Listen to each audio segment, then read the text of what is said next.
Hello and welcome to EDFL TV here at the Squires Loft restaurant in Essendon, where everyone loves a steak. I'm Matt Pillios, EDFL board member, joined by two special guests tonight. Firstly, EDFL board director in his first year, Wayne Anthony, nicknamed Pud. But Wayne, welcome to the EDFL TV show.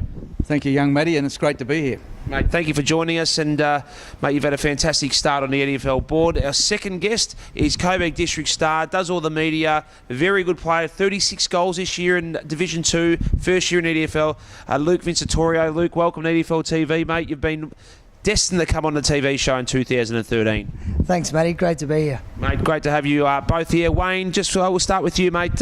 You're first year on the EDFL Board of Directors. Mate, you've been very hands-on, very well accepted by all the presidents. You're doing a great job. How's it been so far this year, mate, in your first year on the board? Look, there's been quite an introduction. There's a lot to do. There's quite a complicated, big organisation, but I'm getting my hands around it, and the clubs have been terrific, and there's a lot of new people to meet, the board, and as well as some of the other people around the place, but it's been great. Speaking to a lot of presidents and even a lot of fellow board members, you've been you and Bernie have been a breath of fresh air. You've been great, just good energy. You've got a lot of time too. Yeah, just recently retired, mate, so it does help to have someone with a bit more time. But it's been great to have you on the board so far, and your football knowledge is very good as well. You've been involved with a lot of sporting clubs. Yeah, I have. I first played in the EDFL in 1967, so that's a while ago. And East Keilor's inaugural year it was back in then, and happened to win the premierships in the under-9. So I go back a fair way. And played cricket, captain and coach cricket, and been involved in cricket and football in the Essendon District League as well as the Victorian Turf Cricket Association. And I've played life member at Essendon Grammar, played in the in the Western Region League and the Essendon District League as well as the amateurs. So that's where my background is. Great to have you on the EDFL board, guys. And you get to games every week, and we've had some great results over the last round. Round 15 it was, and we'll start with Division 2. It was your team, Coburg Districts, going down a hillside, 57 to 107 at the end, 40 points. I was down at that game, saw you guys play. It was very competitive, very windy and scrappy game, and look, probably a game that you try to really negate Hillside, but look, they just got inside 50 after inside 50. They're a very good side. I mean, Jared Best and Sarkis and Ferrara and these guys for the middle are very good. Then obviously the better players like O'Halfin and some of those guys, Big Paul Edwards as well, some good footballers. Yeah, as you said, Matty, they've got a number of stars in their team, and it's very hard to stop every single one of their players, but we tried to put an effort into stopping a couple of their main guns like O'Halpin, but sometimes you can do all you can, but their stars just shone through, and I thought we were competitive for most of the day, but second half their run and carry just got on, and inside 50s dominated, and just at the end just too big and too strong, I think. And how many you kicked yourself? You kicked a couple? No, I didn't kick any on the weekend. Saw big Tarek McGarney kick a few goals. Yeah, Tars, he's been a welcome inclusion into our team this year, providing a big target up forward. So that's good to have Tars there. Beautiful, and a very good win at Hillside, the form they sort of would want. But, mate, it's been good to have you guys in your first year in EDFL. East Sunbury, good results, 7-5-47 lost to Keilor Park 19-16, 130. Keilor Park are coming strong. They've just made the 4 with Roxburgh Park's loss. But East Sunbury, 7-5-47, we're seeing improvement every week, aren't we, Pud? Yeah, look, if people remember back to when Greenvale and sides like Taylor's Lakes come into the competition, look, they were chopping blocks for a few years as well, and they're powerhouses now. So it just takes time in your first year or two. So hang in there, and I'm certain with a year or two under the belt, the results will come. And Keilor Park now have made the 4, I think, nearly for the first time this season. So they're coming home strongly as well. Jacana 1-8-14. A bad day in the office for Jacana. 18-7, 125 Moonee Valley were. Massive win for Moonee Valley. Good confidence booster as well, because they had a tough sort of mid-season. But they've really picked it up, Moonee Valley, and they're going to come home strong at the right time. But the big win in Division 2, and East Keilor have cemented, looks like third spot now. He's East Keilor 8-8-56 defeating Roxburgh Park 6-9-45. Would have been an absolute cracking game of football, and the top 5 in Division 2 has been so close. You've seen both of these sides this year. East Keilor, they've got some good mature bodies. Roxburgh Park have been close to both East Keilor and Moonee Valley, but it just shows how close sort of 2nd, 3rd, 4th and 5th is at the moment with Keilor Park, Roxburgh Park, East Keilor and Moonee Valley. Yeah, definitely. Roxburgh Park got a young list, and they're run and carry, and they're very drilled side. We noticed they listen to instruction and follow formations. And also East Keilor, strong bodies, as you said, mature bodies, and yeah. In the end, they were just probably too big and too strong in the wet, but Roxburgh Park gives a good show every week. And yeah, definitely. The ladder at the end of round 15. Hillside first, Moonee Valley second, East Keilor third, Keilor Park fourth, and Roxburgh Park a game out on fifth. Coburg Districts 6 and 9 on sixth, and Chicana seventh, and East Sunbury eighth. We'll go to Division 1. Some cracking results. Our match of the day on 98.9 Northwest FM was Northern Saints 16-18, 114, defeating Tullamarine 8-10-58. The Northern Saints train just goes stronger and stronger. Maybe an injury to Caruso, though, is the big male pud. And look, but just a style of win. Tulla started well, but after quarter time it was all Northern Saints. Look, I've seen Northern Saints 3 times this year, and I think they're the best side in it by maybe 4 or 5 goals. Particularly get them on the big grounds at Windy Hill or Coburg. I think they'll run the others off their feet.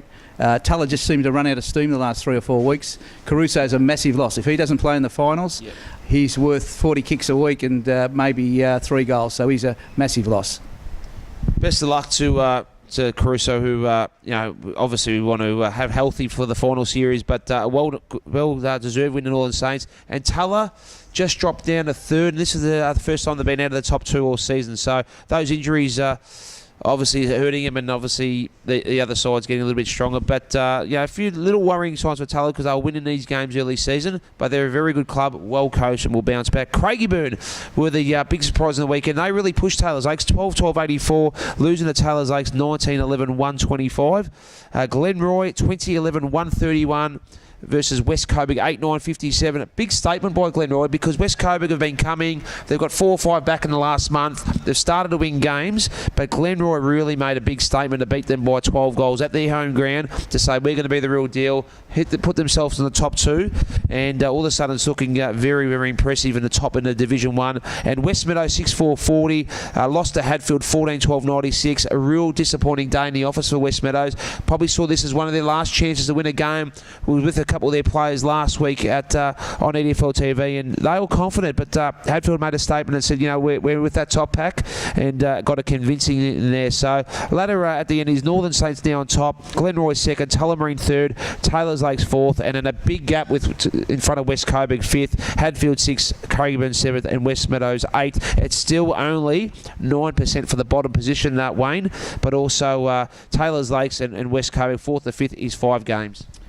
Look, the 4's obviously settled probably 6 or 7 weeks ago. The one thing I noticed when I played in the amateurs is it's never finished with the relegation and promotion system. You only have to win 1 game. It's still in their own hands. If you're good enough, you'll get there. So West Meadows, they're not done and dusted yet, although the cobwebs are probably just starting to form.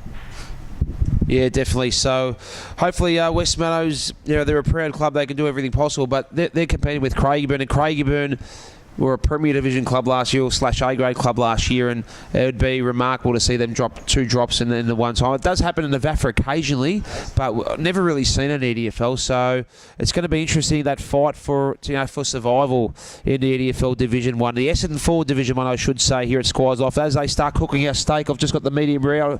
You got the kilo ribs on the go, Pud, and Vince is dieting at the moment. Just got a garden salad, so good to see. But it was Premier Division 3 games. We had the split rounds. This was the second part of the split rounds, and there was a huge result. None bigger than the Airport West Eagles 19-9-123, crushing my old club Maribyrnong Park 11-11-77. Wayne Anthony, you were at that game. Your nephew Jack Anthony didn't play with his leg injury. Tell us about the big match of the day there for Premier Division. Well, Matty, it was probably the best quarter of football I've nearly seen in the Premier League. Now, that's a big statement. The first quarter, Marby kicked the first 2 goals, and then Airport West, they played like a German band. They were all over them like a fat boy on a smartie. They were everywhere. The midfield of Harris, Scown, Hogan, Caruso, I think that's how you pronounce it. Harris' goal in the first quarter, I think he kicked a banana kick. He ran around about half a dozen people. The only person he didn't dodge was a scorer. It took a couple of bounces, and it was amazing. The team lifted.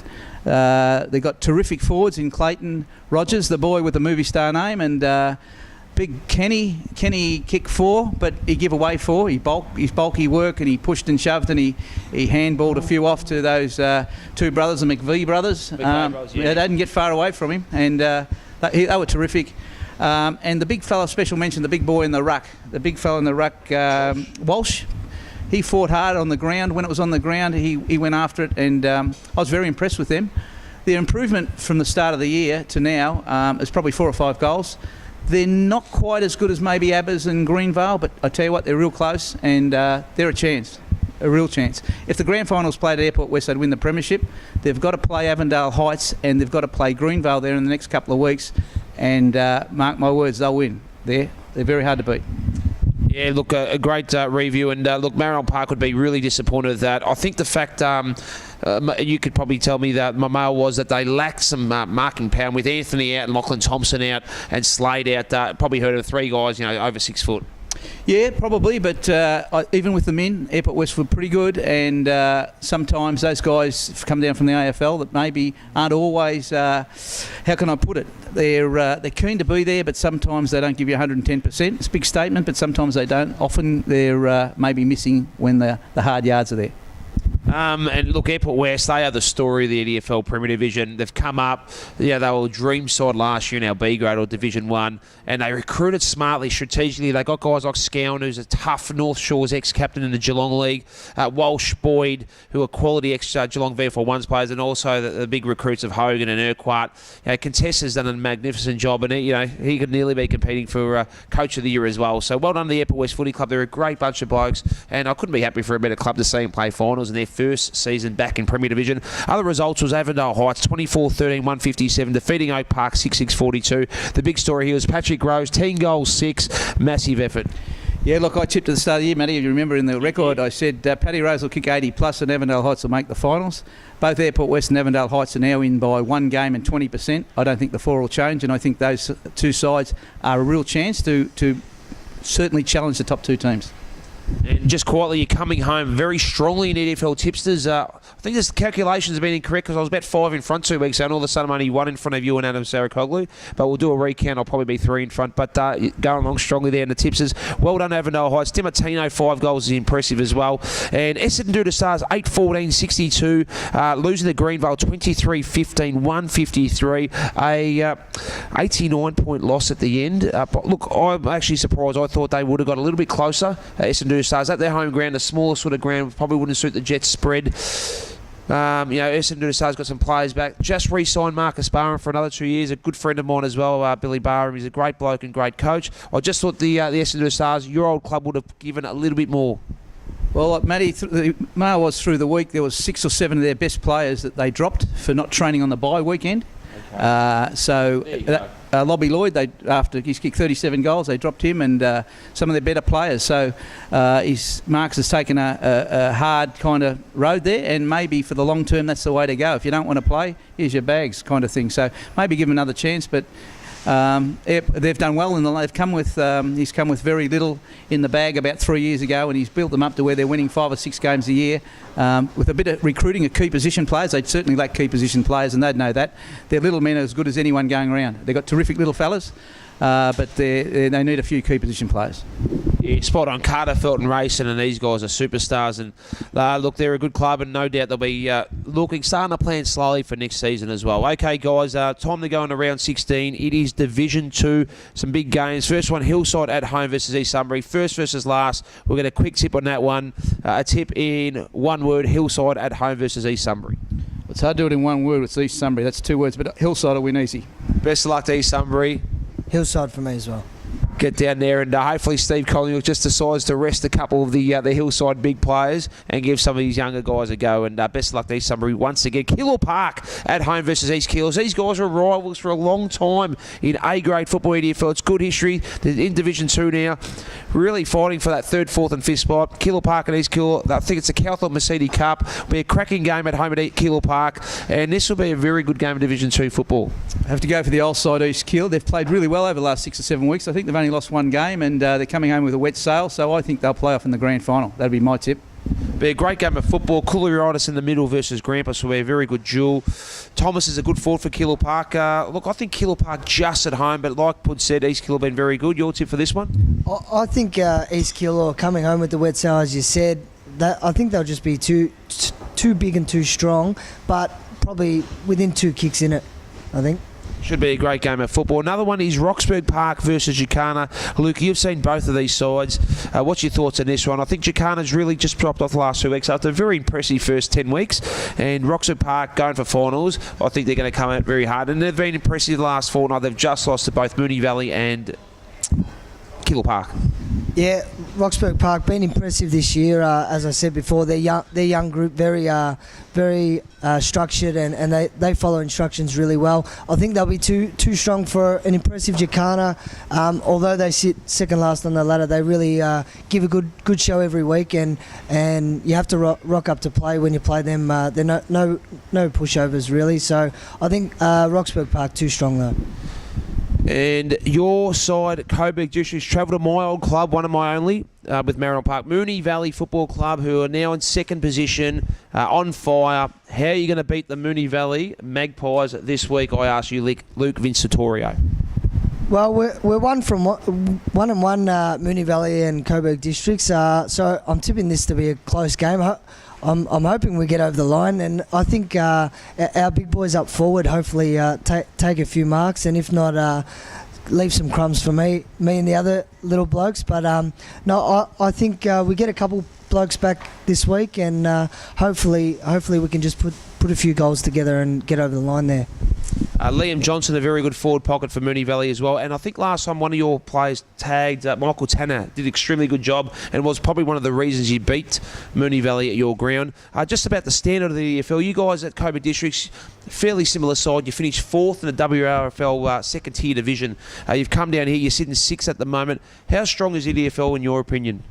Well, coming from Western Region footy, it's a lot more pace than the Western Region, even bigger bodies as well, and I think it's a step up, even being in Division 2, but it's a step up from Western Region, the league we played in last year, and definitely a few of our blokes got surprises this year, but hopefully over the rest of the course of the season and next season we can have a strong showing.